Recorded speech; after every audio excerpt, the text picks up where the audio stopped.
Late last night, I was shocked to learn that a Canadian charity, one funded by the federal government with millions in grants over the past 5 years, is helping organize the next flotilla to Gaza.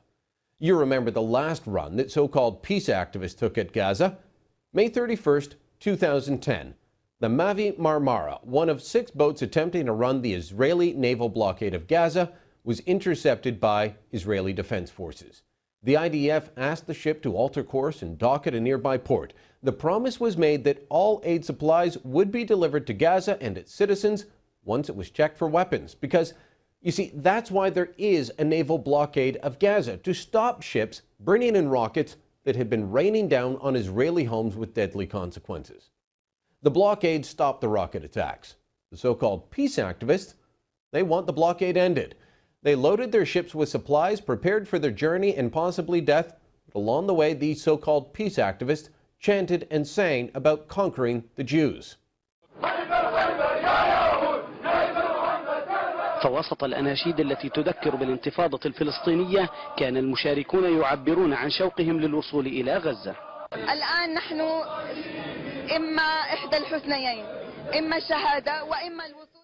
Promise of martyrdom or reaching Gaza. So when the Mavi Marmara would not turn around, it was boarded by Israeli commandos who were grabbed as they rappelled from their helicopters, beaten with steel pipes, even stabbed. Someone grabbed a pistol from one or more of the soldiers. Shots were fired. In the end, 9 people were dead. Now there are plans for another flotilla. This one will include a Canadian boat organized by a group called Alternatives, the supposed charity that has received millions in taxpayers' dollars for international aid. The Montreal-based Alternatives is not what most people think of when they think of foreign aid groups. They don't feed the hungry or clothe the naked. They are political organizers.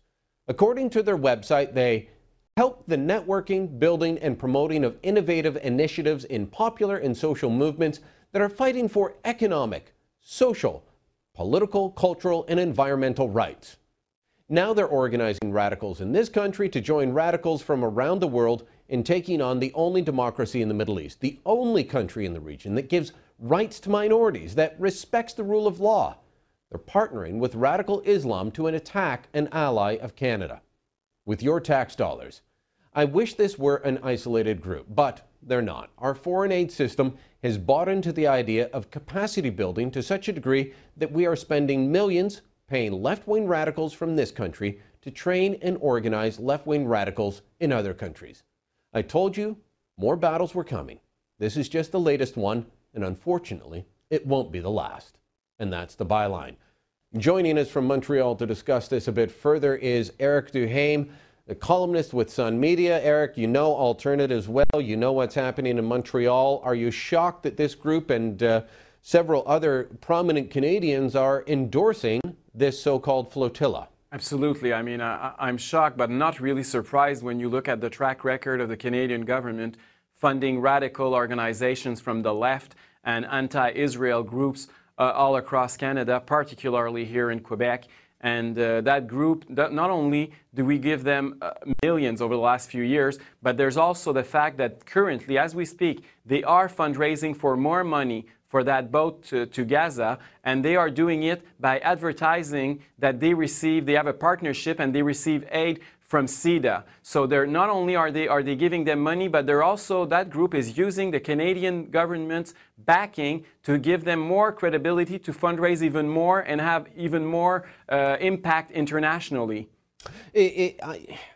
I'm just disheartened because if you look at Kairos a little while ago, and Kairos was a cause célèbre with the consensus media. This was a so-called ecumenical church-based group.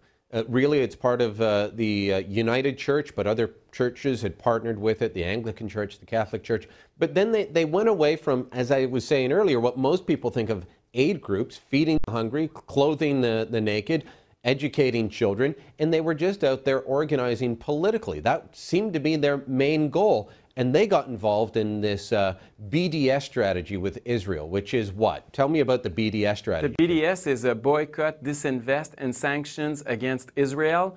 It's a campaign that has been going on, and they organize all sorts of events. They fundraise all sorts of activities, very political, formed by many groups from the radical left.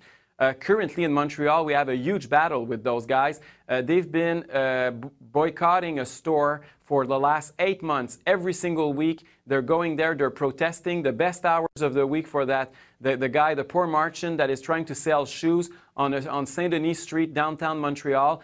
The guy has 2% of his shoes that come from Israel. They're Beautyfield shoes, and they want to clean up. Those activists want to clean up downtown Montreal from all the products that come from the Jewish state. And they want to use this business, this poor store owner, as a model to then move on to other stores and expand their campaign so we get rid of all products that come from the Jewish state in Montreal. But why does so much of this activism, this radical activism, happen in Montreal? This is a city with a long history of having a large Jewish population, a prominent Jewish population, an active one. Well, you know, these are community builders. These are people that have built hospitals for the city, that have taken a leading role in business and helped build up Montreal. And now it seems like it's, you know, everyone turning against them, the radicals anyway. Well, there's two things we need to understand. The first one is the Arabs are more and more present in Montreal. This is just a reality, and it's based on the fact that our immigration policies, as you know, we ask people to come here and speak French already, and there's not a big pool to fish out of. So the first country where immigrants come from in Quebec is Algeria. The second one is Morocco. Not far behind is Tunisia, Lebanon, and so on. So you understand that the main group of immigrants that we get in Quebec currently are people coming from Arab Muslim countries. And would, you know, one would assume, given what we see with what happens in those countries, there's already animosity going on. Yeah, and unfortunately, it's not all of them, but a small minority of them, they seem to want to import those problems that they have in the Middle East and in North Africa and have them here in the streets of Montreal. And one of them is a local MNA. He's the leader of a radical left party called Québec Solidaire. He's the only elected member of his party.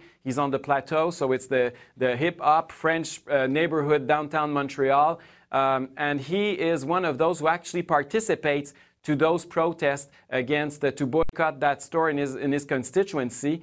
And he's been doing it for weeks. Over the last 2 weeks, he had two rallies where he made speeches and made sure that he pumped up his troops. And after that, they went in front of his store. Last week, 300 people showed up in front of Le Marcheur screaming shame, shame, shame against the poor merchant, whose only crime is to sell legally shoes that he's importing because we have a free trade agreement with a free democracy, and it's just. And this is led by an elected member. These are a radical left-wing one. So again, it's leftists and radicals taking on Israel. Yeah, absolutely. And you know, it's unfortunate because that MNA, how come he's not protesting against products who come from China or from Saudi Arabia or from Syria with what's going on right now in Syria? No, they're targeting one single country in that region, and it's the only democracy, and go figure why. So it's very disturbing. It's been going on for weeks. Fortunately, some of us, every week we go there to buy. We organize boycotts,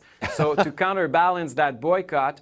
And so there's two groups now protesting in front of the store every Saturday afternoon. And it's been a battle going on for 8 months. I don't know how many months it's going to take, but it's just getting out of control. You know, many of us have worked and lived overseas in Muslim Arab countries, and we saw those fights. And I never thought that personally I would see those things imported in the streets of Montreal, but that's where we're at right now. Well, I'll have to get the address off you next time in Montreal. I'll make sure I stop by and buy some shoes on a Saturday. You'll be more than welcome, Brian. Eric Duhaime, Montreal. Thank you very much. Thank you.